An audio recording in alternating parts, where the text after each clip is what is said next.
ஓம் சாந்தி. பாபாவின் நினைவோடு 11/8/2025 முரளியின் சாரத்தை பார்க்கலாம்.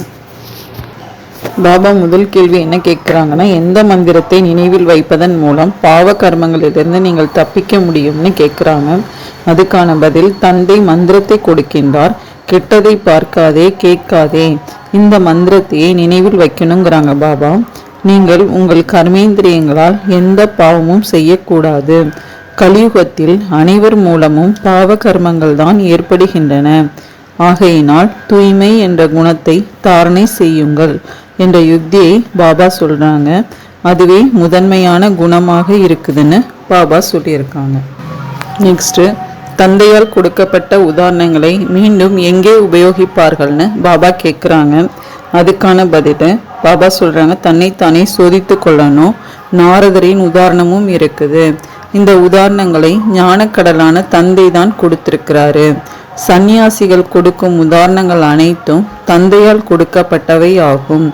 பக்தியில் பாடியபடி மட்டும் இருக்கிறாங்க. ஆமை, பாம்பு, குளவி, பூச்சு இவற்றின் உதாரணங்களை கொடுப்பார்கள். ஆனால் தாம் எதுவும் செய்ய முடிவதில்லை. தந்தையால் கொடுக்கப்பட்ட உதாரணங்களை மீண்டும் பக்தி மார்க்கத்தில் உபயோகிப்பார்கள். பக்தி மார்க்கமே கடந்த காலத்தினுடையதாக இருக்குதுன்னு பாபா சொல்லியிருக்காங்க. நெக்ஸ்ட், ஒவ்வொரு மூச்சிலும் குழந்தைங்களுக்கு எது நினைவில் இருக்க வேண்டும்னு பாபா கேட்குறாங்க. அதுக்கான பதில், முதல்ல யாராயினும் ஆத்மாவின் ஞானத்தை கொடுக்க வேண்டும். நீங்கள் ஆத்மாக்கள். ஆத்மாவை பற்றியும் யாருக்கும் தெரியாது. ஆத்மா அழிவற்றது. நேரம் வரும்போது ஆத்மா சரீரத்தில் வந்து பிரவேசம் ஆகின்றது. தன்னை ஆத்மா என அடிக்கடி புரிந்து கொள்ள வேண்டும். ஆத்மாக்களாகிய நம் தந்தை பரமபிதா பரமாத்மா ஆவார். பரம ஆசிரியரும் ஆவார். இதுவும் கூட ஒவ்வொரு மூச்சிலும் குழந்தைங்களுக்கு நினைவு இருக்க வேண்டும். இதை மறக்க கூடாதுன்னு பாபா சொல்லியிருக்காங்க. நெக்ஸ்ட், சத்யுகத்தில் எவை இருக்காது, இங்கு ஒரே விஷயம் எதுவாக இருக்கின்றதுன்னு பாபா கேட்குறாங்க. அதுக்கான பதில், சத்யுகத்தில் தெய்வீக பரிவாரம் மிகவும் சிறியதாக இருக்கும். கலியுகத்திலோ எவ்வளவு அளவற்ற மனிதர்கள் இருக்கிறாங்க. பல தர்மங்கள், பல வழிகள் இருக்குது. சத்யுகத்தில் இவை எதுவுமே இருக்காது. குழந்தைகள் முழு நாளும் இந்த விஷயத்தில் புத்தியில் கொண்டு வரணுங்கிறாங்க பாபா. இது படிப்பாக இருக்குது. அந்த படிப்பில் எவ்வளவு புத்தகங்கள் முதலானவை இருக்கின்றன. ஒவ்வொரு வகுப்பிலும் புதிதாக புத்தகங்கள் வாங்க வேண்டியதாக இருக்கு. இங்கே புத்தகம் அல்லது சாஸ்திரங்கள் முதலான எந்த விஷயமும் கிடையாது. இங்கே ஒரே விஷயம், ஒரே படிப்பு தான் உள்ளதுன்னு பாபா சொல்லியிருக்காங்க. நெக்ஸ்ட், சிவபாபாவுக்கு அடுத்ததாக இருப்பவர்கள் யாருன்னு பாபா கேட்டிருக்காங்க. அதுக்கான பதில், இந்த லக்ஷ்மி நாராயணன் ராஜ்யம் ஏற்படும் போது படமும் கூட ஒரு மகாராஜா மகாராணியுடையது மட்டும் தான் இருக்கும். கடந்த காலத்தில் இருந்து சென்ற தேவதைகளின் படங்கள் மறைந்து விட்டன என்பதெல்லாம் கிடையாது. பழமையிலும் பழமையான தேவதைகளின் படங்களை இதயபூர்வமாக வைத்து கொள்றாங்க. ஏனென்றால் சிவபாபாவுக்கு பிறகு அடுத்ததாக இருப்பவர்கள் தேவதைகள். இந்த அனைத்து விஷயங்களையும் குழந்தைங்களாகிய நீங்கள் பேருக்கு வழிகாட்டுவதற்கான தாரணை செய்து கொண்டிருக்கிறீங்கன்னு பாபா சொல்லியிருக்காங்க. நெக்ஸ்ட், எதற்கு முன்பாக குழந்தைகள் கர்மாதீத்த நிலையை பிராப்தி செய்து கொள்ளணும்னு பாபா கேட்குறாங்க. அதுக்கான பதில், மகாபாரத சண்டையும் கூட புகழ் வாய்ந்ததாக இருக்குதுங்கிறாங்க பாபா. என்ன நடக்கும் என்பதை போக போக பார்க்க போறீங்க. சிலர் ஒன்றை சொல்றாங்க, வேறு சிலர் வேறொன்றை சொல்றாங்க. நாளுக்கு நாள் மனிதர்களுக்கு புரிய தொடங்கும். உலக போர் மூல போகிறதுன்னு சொல்லவும் செய்கிறாங்க. அதற்கு முன்பாக குழந்தைங்களாகிய நீங்கள் தம் படிப்பின் மூலம் கர்மாதீத்த நிலையை பிராப்தி செய்து கொள்ளணும். மற்றபடி அசுரர்களுக்கும் தேவதைகளுக்கும் சண்டை எதுவும் நடக்கிறதில்லைன்னு பாபா சொல்லியிருக்காங்க. நெக்ஸ்ட், எதனால் பாவ கர்மங்கள் அழிந்து போய்விடும்னு பாபா கேட்குறாங்க. அதுக்கான பதில், நாம் நம்முடைய வீட்டுக்கு செல்வோம், பிறகு தூய்மையான ஆத்மாக்களாக வந்து ராஜ்யம் செய்வோங்கிறாங்க பாபா. இது சக்கரம் இல்லையா, இது சுயதர்ஷன சக்கரம்னு சொல்லப்படுது. இது ஞானத்தின் விஷயம் ஆகும். இந்த உங்களுடைய சுயதர்ஷன சக்கரம் நிற்கக்கூடாதுன்னு பாபா சொல்றாங்க. சுத்தியப்படி இருந்தது என்றால் பாவ கர்மங்கள் அழிந்து போய்விடும். நீங்கள் இந்த ராவணன் மீது வெற்றி பெறுவீர்கள். பாவங்கள் நீங்கிவிடும். இப்போது நினைவு வந்திருக்குது. சிந்திப்பதற்காக அமர்ந்து மாலையை உருட்ட வேண்டும் என்பதல்ல அப்படின்னு பாபா சொல்லியிருக்கிறாங்க. நெக்ஸ்ட்டு, எது கஷ்டம் என்று மனிதர்கள் கூறியிருப்பதாக பாபா கேட்பது என்ன? பாபா சொல்கிறாங்க, தெய்வீக குணங்களையும் தாரணை செய்யணுங்கிறாங்க, தூய்மையாகவும் ஆகணும். கணவன் மனைவி ஒன்றாக இருந்தாலும் தூய்மையானவராக ஆகுறாங்க. இப்படிப்பட்ட வேறு தர்மம் எதுவும் இல்லைங்கிறாங்க பாபா. ஆண்கள் மட்டும்தான் துறவர மார்க்கத்தவர்களாக ஆகுறாங்கன்னு சொல்றாங்க இல்லையா? கணவன் மனைவி இருவரும் ஒன்றாக தூய்மையாக இருக்க முடியாது, கஷ்டம்னு சொல்றாங்க. சத்யுகத்துல இருந்தார்கள் இல்லையா, லக்ஷ்மி நாராயணன் மகிமை கூட பாடுறாங்கன்னு பாபா சொல்றாங்க. நெக்ஸ்ட், சத்யுகத்தில் உடை அணிகலன்களை பற்றி பாபா கூறுவது என்ன? நமக்கு எது இருக்கக்கூடாதுன்னு பாபா கேட்குறாங்க. அதுக்கான பதில்கள், சொர்க்கத்தில் கை கால்கள் அல்லது ஆடைகள் முதலானவைகளை அழுக்காக்கக்கூடிய எந்த அழுக்கான பொருளும் இருக்காது. தேவதைகளுடைய அணிகலன்கள் எவ்வளவு அழகாக இருக்கும், எவ்வளவு முதல் தரமான உடைகள் இருக்கும், துவைக்க வேண்டிய அவசியம்லாம் இல்லை. இவர்களை பார்த்து எவ்வளவு குஷியடைய வேண்டும். எதிர்காலத்தில் 21 பிறவிகளுக்கு நாம் எப்படி ஆவோம் என ஆத்மாவுக்கு தெரியும். படங்களை பார்த்து கொண்டே இருந்தாலே போதும். இந்த படங்கள் அனைவரிடமும் இருக்க வேண்டும். இதில் மிகவும் குஷி இருக்க வேண்டும். பாபா நம்மை இப்படி ஆக்குகின்றார். இப்படிப்பட்ட பாபாவுக்கு நாம் குழந்தைகளாக இருக்கிறோம். பின் ஏன் அழுகின்றீர்கள்னு பாபா கேட்குறாங்க.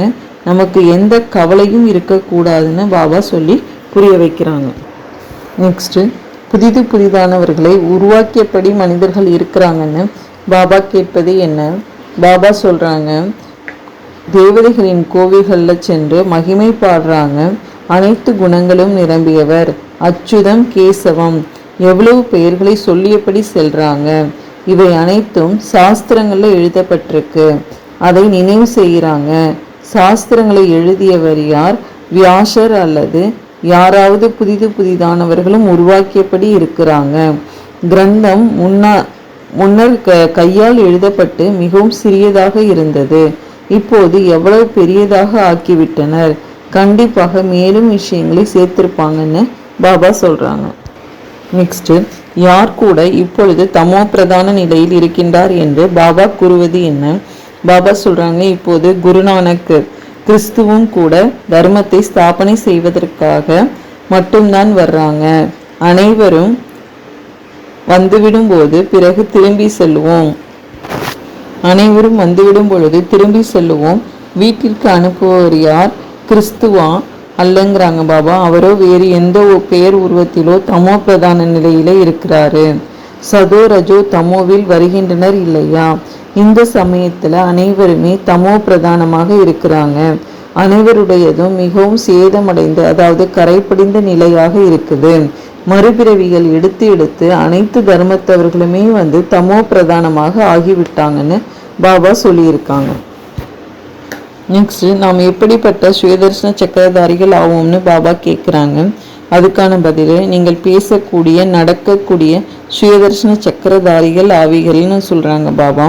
அவர்கள் பிறகு கிருஷ்ணருக்கு சுயதர்சன சக்கரம் இருந்தது, அதன் மூலம் அனைவரும் அழித்தார்னு சொல்றாங்க. அகாசுரன் பகாசுரனின் படங்களை காட்டியிருக்காங்க. ஆனால் இப்படிப்பட்ட விஷயம் எதுவுமே கிடையாதுன்னு பாபா சொல்லியிருக்காங்க. நெக்ஸ்ட், எந்த சரீரதாரி பூஜைக்கு உகந்தவர் அல்லன்னு பாபா கேட்குறாங்க. அதுக்கான பதில், குழந்தைங்களாகிய நீங்கள் அந்த சிவபாபாவை நினைவு செய்கிறீங்க, பிரம்மாவை அல்ல. பிரம்மாவின் கோவிலில் சென்று பூஜைகள் செய்யலாம். அதுவும் சூட்சும வதனத்தில் சம்பூர்ண அவ்வியக்த மூர்த்தியாக இருக்கும்போது பூஜிக்கிறாங்க. இந்த சரீரதாரி பூஜைக்கு உகந்தவர் அல்ல. இவர் மனிதர் இல்லையா? மனிதர்களுக்கு பூஜை நடக்கிறது இல்லை. பிரம்மாவுக்கு தாடியை காட்டுறாங்க எனும்போது அவர் இந்த இடத்தை சேர்ந்தவர் என தெரிகின்றது. தேவதைகளுக்கு தாடி இருப்பதில்லை. இந்த அனைத்து விஷயங்களும் குழந்தைங்களுக்கு புரிய வைக்கப்படுதுன்னு பாபா சொல்லியிருக்காங்க. நெக்ஸ்ட், பெரிய பெரிய கோடீஸ்வரர்களுக்கு எதை புரிய வைக்க வேண்டும்னு பாபா கேட்குறாங்க. அதுக்கான பதில், சோம்நாத் கோவிலில் எவ்வளவு உயர்ந்ததிலும் உயர்ந்ததாக இருக்குது. சோமரசம் குடிக்க வைத்தார். பிறகு என்ன ஆயிற்று? பிறகு இங்கும், அதாவது அபுமலையில் கூட தில்வாடா கோவிலை பாருங்கிறாங்க பாபா. கோவில் மிக சரியான நினைவு சின்னமாக உருவாகி இருக்குது. கீழே நீங்கள் தவம் செய்து கொண்டிருக்கிறீங்க. மேலே சொர்க்கம் உள்ளது. சொர்க்கம் எங்கோ மேலே இருப்பதாக மனிதர்கள் புரிந்து கொள்றாங்க. கோவிலிலும் கூட சொர்க்கத்தை கீழே எப்படி உருவாக்க முடியும்? எனவே மேலே கூரையில் உருவாக்கிட்டாங்க. உருவாக்குபவர்கள் எதுவும் புரிந்து கொள்வதே இல்லை. பெரிய பெரிய கோடீஸ்வரர்கள் இருக்கிறாங்க, அவர்களுக்கு இதை புரிய வைக்கணும்னு பாபா சொல்லியிருக்காங்க. நெக்ஸ்ட், எப்படி நாம் ஒரு விசேஷ தன்மையில் விசேஷமான வியக்கத்தக்கவராக ஆக முடியும்னு பாபா கேட்குறாங்க. அதுக்கான பதில், எப்படி மருத்துவர்கள் பொதுவான வியாதிகளின் அறிவுத்திறன் வைத்திருக்க தான் செய்கிறாங்க, ஆனால் கூடவே ஏதாவது ஒரு மருத்துவ பிரிவில் விசேஷமான அறிவுத்திறன் பெற்ற பிரபலமானவராக ஆகுறாங்கங்கிறாங்க பாபா. அதே போல குழந்தைங்களாகிய நீங்கள் அனைத்து குணங்களிலும் நிறைந்தவராக மாறதான் வேண்டும். இருந்தாலும் ஒரு விசேஷ தன்மையை விசேஷமான ரூபத்தில் அனுபவத்தில் கொண்டு வந்து கொண்டே சேவையில் ஈடுபடுத்தி கொண்டே முன்னேறி செல்லுங்கிறாங்க பாபா. எப்படி சரஸ்வதியை கல்வியின் தேவி என்று கூறிக்கொண்டும் லக்ஷ்மியை செல்வத்தின் தேவி என்று கூறிக்கொண்டும் பூஜிக்கிறாங்க, அதே போல தனக்குள்ள சர்வ குணங்கள் சர்வ சக்திகள் இருந்தாலும் ஒரு விசேஷ தன்மையில் விசேஷமான ஆராய்ச்சி செய்து சுயம் தன்னை பிரபாவசாலி, அதாவது வியக்கத்தக்கவரை ஆக்குங்கிறாங்க பாபா. நெக்ஸ்ட், நாம் எப்பொழுது கவலையற்றவராக இருக்க முடியும்னு பாபா கேட்குறாங்க. அதுக்கான பதில, விகாரங்கள் அதாவது தீய குணங்கள் எனும் பாம்புகளை சகஜ யோகாவின் எளிதான நினைவின் படுக்கையாக மாற்றிவிடணுங்கிறாங்க பாபா. பிறகு எப்பொழுதும் கவலையற்றவராக இருக்க முடியும்னு பாபா சொல்லியிருக்காங்க. நெக்ஸ்ட், நாம் சகஜ யோகி ஆவதற்கு என்ன செய்ய வேண்டும்னு பாபா கேட்குறாங்க. அதுக்கான ஆன்சர், எப்பொழுது மனமே தந்தையின் உடையதாக ஆகிவிட்டதோ அப்பொழுது பிறகு மனதை எப்படி ஈடுபடுத்துவது, எப்படி அன்பு செலுத்துவது என்கின்ற இப்படிப்பட்ட கேள்வியை எழ முடியாதுங்கிறாங்க பாபா. ஏனென்றால் எப்பொழுதும் அன்பில் ஒருங்கிணைந்தே இருக்கின்றாய். அன்பு ஸ்வரூபம் மாஸ்டர் அன்பின் கடல் ஆகிவிட்டாய்ங்கிறாங்க பாபா. அப்பொழுது அன்பு செலுத்த வேண்டிய தேவையில்லை, அன்பின் ஸ்வரூபம் ஆகிவிட்டாய். எவ்வளவுக்கு எவ்வளவு ஞான சூரியனின் கதிர்கள் மற்றும் ஒளி அதிகரிக்கின்றதோ அவ்வளவு அதிகமான அன்பின் அலைகளை பாய்ந்தெழும்னு பாபா சொல்லியிருக்காங்க. அச்சா, ஓம் சாந்தி. அச்சா.